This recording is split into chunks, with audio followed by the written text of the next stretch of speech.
Hello बच्चों, आज हम लोग करने वाले हैं इलेक्ट्रोस्टैटिक्स नीट 2024। तो जो भी बच्चे अभी नीट देने वाले हैं उनके लिए काफ़ी इंपॉर्टेंट है ये टॉपिक, और जो भी सीबीएसई या आईएससी बोर्ड देने वाले हैं उनके लिए भी बड़ा इंपॉर्टेंट है।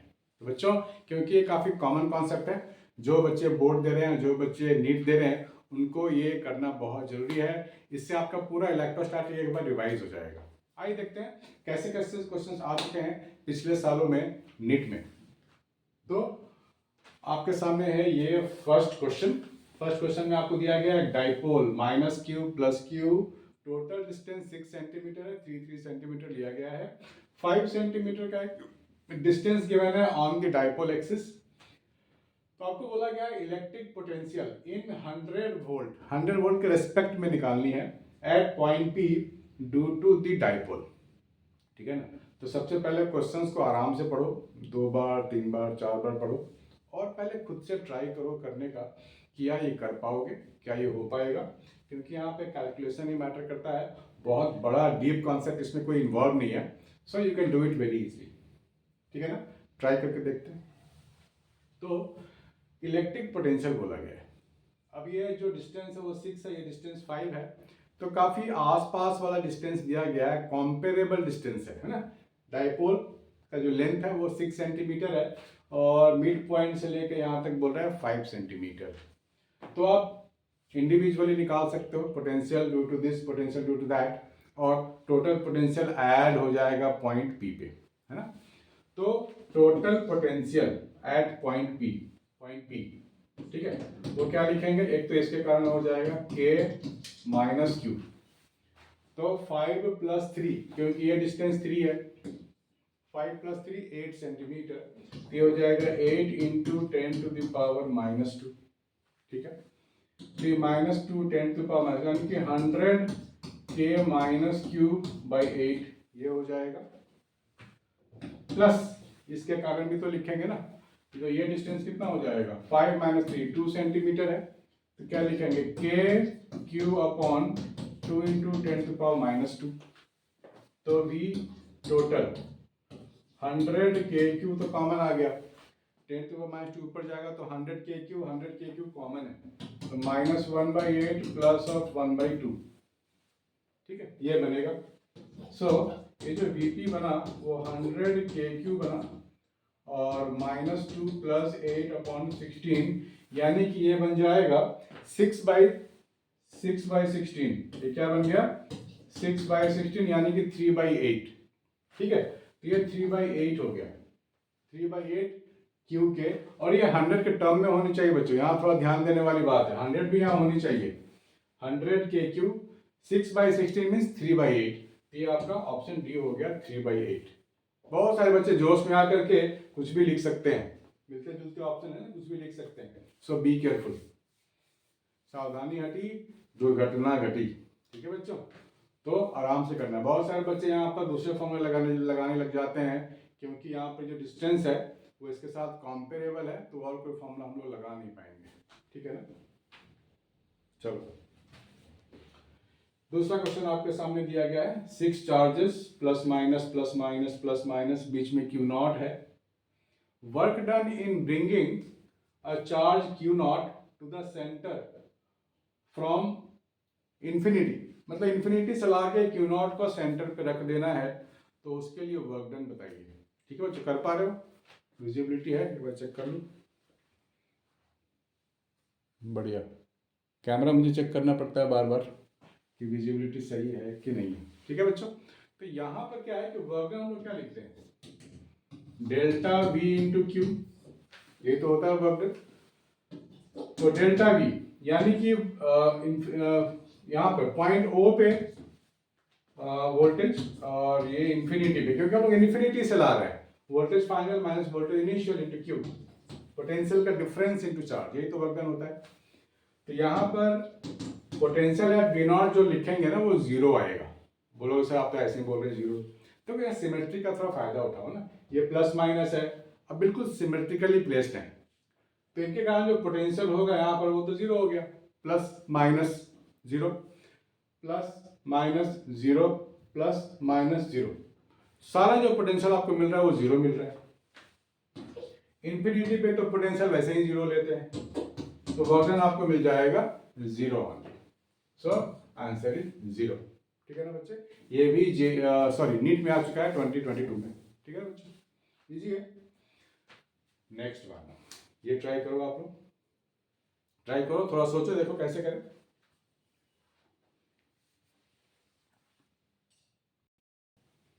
तो बच्चों ये भी ट्राई करके देखते हैं, ये भी नीट में आ चुका है, पहले 2017 में आ चुका है। Two charge spherical conductors of radius r1 and r2, दो बॉल हैं, दो स्फीयर्स हैं, इनकी रेडियस अलग अलग है। एक r1 रेडियस है, एक के पास r2 रेडियस है। This is r1 and this is r2, connected by a wire. इनको एक वायर से ऐसे जोड़ दो। Then the radius of surface charge densities of the spheres, surface charge density sigma 1 upon sigma 2 निकालनी है। क्या होगा ये पता करनी है।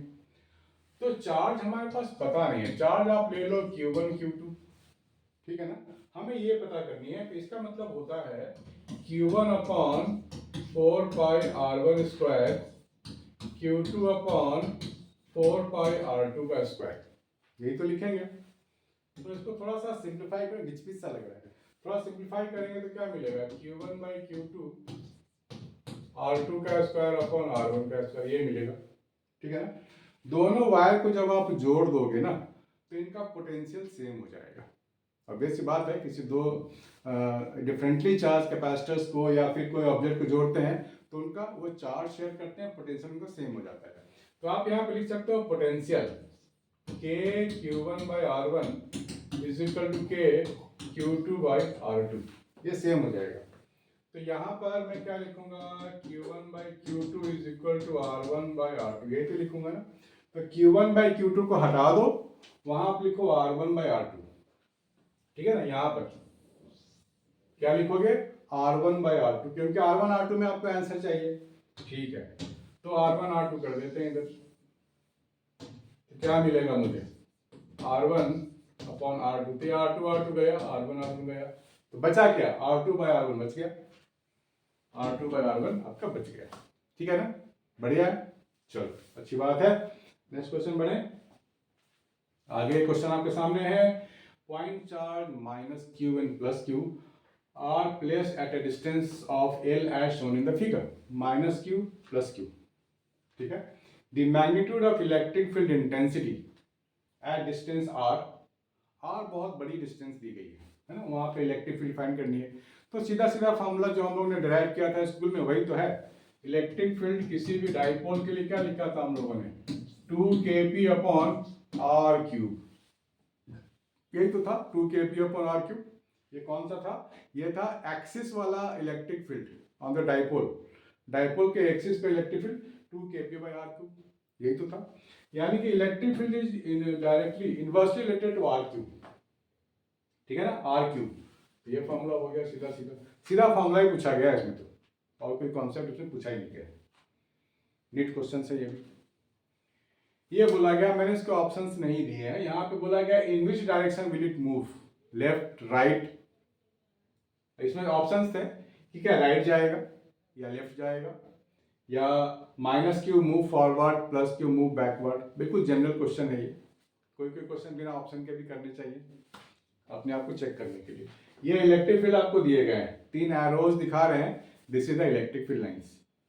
तो इसको अगर ध्यान से देखें तो यहाँ पर आप देख पा रहे हो इस पोर्शन में जो लाइंस की जो स्पेसिंग है वो कम है, इस और यहाँ आगे जा रहे हैं तो लाइंस की स्पेसिंग बहुत ज्यादा है। ठीक है ना, इससे क्या मतलब हुआ, लाइंस की स्पेसिंग अगर कम हो मींस स्ट्रॉन्ग इलेक्ट्रिक फील्ड, है ना। लाइंस की स्पेसिंग अगर ज्यादा हो वीक इलेक्ट्रिक फील्ड। ठीक है, ये जो प्लस क्यू है ना वो स्ट्रॉन्ग इलेक्ट्रिक फील्ड में आ रहा है। तो कोई भी प्लस क्यू पे जो फोर्स लगता है वो अलोंग द इलेक्ट्रिक फील्ड लगता है। इधर लगेगा फोर्स F1 मान लेते हैं पॉजिटिव क्यू पे, और नेगेटिव पे किधर लगता है फोर्स, याद है किया था हम लोगों ने क्लास में। नेगेटिव चार्ज पे फोर्स लगता है opposite to the electric field, यानी कि इधर लगा दो आप F2। तो क्या दोनों फोर्स सेम होंगे या अलग अलग होंगे, मैंने क्या बोला था अभी कि इस साइड वाले एरिया में स्पेसिंग कम है, यानी कि फील्ड यहाँ स्ट्रांग है, that means force will be stronger, F1 की वैल्यू यहाँ ज़्यादा होगी और ये पूरा डायपोल राइट की तरफ जाएगा, मूव करेगा, ठीक है ना, इजी कॉन्सेप्ट है। So this dipole will move towards right. चलो अच्छी बात है, ये करना है। Short electric dipole has a dipole moment of 16 into 10 to the power -9 coulomb into metre. Dipole का तो यही यूनिट होता है, coulomb into metre. The electric potential due to the dipole at a point of 0.6 metre from the centre of the dipole. थोड़ा सा diagram draw कर लें। Plus Q इधर है, माइनस क्यू, ये डायपोल का लेंथ हो गया, ठीक है ना, और इसके डिस्टेंस r पे ये थीटा है, यहाँ पर एक पॉइंट P है। तो इस तरह का भी हम लोगों ने डेरिवेशन किए हैं, उसका लिंक मैं यहाँ डाल दूंगा, इलेक्ट्रोस्टैटिक टॉपिक में हम लोगों ने किया हुआ है कि यहाँ पर अगर आपको पोटेंशियल चाहिए V, तो वो होता है KP cos theta upon r², ठीक है ना। थीटा इस केस में गिवन है 60 डिग्री, ठीक है। डायपोल मोमेंट पूरा का पूरा वैल्यू आपको गिवन है, तो कर लेते हैं कैलकुलेट। K की value 9 into 10 to the power 9, dipole की वैल्यू है 16 into 10 to the power -9, cos 60 half हो गया, डिस्टेंस कितना है 0.6 मीटर, तो ये हो जाएगा 0.6 इंटू 0.6, ठीक है ना, 36। पॉइंट अगर यहाँ हट जाएगा तो ये यहाँ पर 2 जीरोज ऐड हो जाएंगे, 10 टू पावर 11 हो जाएगा, और ये 2 से काट दो, ये 8 हो जाएगा, ठीक है ना, ये 3 2 जा हो जाएगा, ये 4 2 जा हो जाएगा, ये फिर से काट दो, 3 2 जा 2 2 जा, ये पूरा कट गया, ये आपको मिल गया 200, ठीक है ना, 200 वोल्ट, 200 वोल्ट आपको ये मिल गया, ठीक है ना। तो बस ये बेसिक फॉर्मूला याद, ये नहीं भूलना है बच्चों, बहुत सारे बच्चे इस फॉर्मूले को भूल चुके होते हैं क्योंकि इसका यूज बहुत ही कम होता है, राइट। ओके, तो लिख लो, जो भी चीज आपको नया लगता है जरूर लिखो, नोट डाउन करो, इसीलिए तो मैं बना रहा हूं one short revision. The electric field in a certain region is acting radially outward and is given by E is equal to AR। Electric field यहाँ गिवन है, क्या है, AR। A charge contained in a sphere of radius a centered at the origin of the field will be given by, क्या होगा, charge contained in a sphere of radius a centered at the origin of the field will be given by। देखो हम लोगों ने क्या सीखा है अब तक, फ्लक्स में E vector dot area vector charge enclose upon E not, ठीक है ना। रेडियस a है, रेडियस a का कोई ऑब्जेक्ट है, यहाँ पर सेंटर ओरिजिन है 0,0, ठीक है। हमारे को बोला गया है चार्ज कंटेन, इसमें चार्ज कितना होगा, इसके रेडियस a गिवन है, तो यहाँ क्या लिखेंगे हम लोग, electric field A into area into epsilon not A, तो क्यों आएगा ना, इस E नॉट को हम लोग लेफ्ट साइड में लेंगे। इलेक्ट्रिक फील्ड क्या लिखेंगे, A इंटू R की वैल्यू क्या A लेनी पड़ेगी मुझे, हम लोग पूरे उसके अंदर रेडियस A के लिए काम कर रहे हैं, इंटू एरिया ऑफ स्फीयर लेंगे हम लोग, तो क्या मिलेगा 4πa², ये मिल गया, ठीक है। तो यहाँ पे क्या मिल गया, a³ 4πe0, ठीक है ना, a³ चाहिए, a चाहिए, 4π भी चाहिए, 4πε0 तो रहेगा ही रहेगा, a³, तो ऑप्शन ए मिल गया मुझे, क्यूबिक फंक्शन ऑफ ए, है ना। ये चलो नोट कर लो फटाफट जल्दी जल्दी,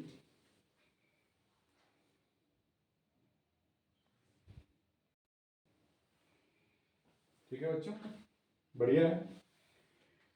आगे आगे हमारे पास diagrams below show regions of equipotentials, diagram में दिख रहा है ना, इक्विपोटेंशियल सरफेसेस हैं ये, हालांकि देखने में अलग अलग जरूर लग रहे हैं, लेकिन आपकी पोटेंशियल का जो आप देखो वैल्यूज वो सेम है, 10 वोल्ट 20 वोल्ट 30 वोल्ट 40 वोल्ट।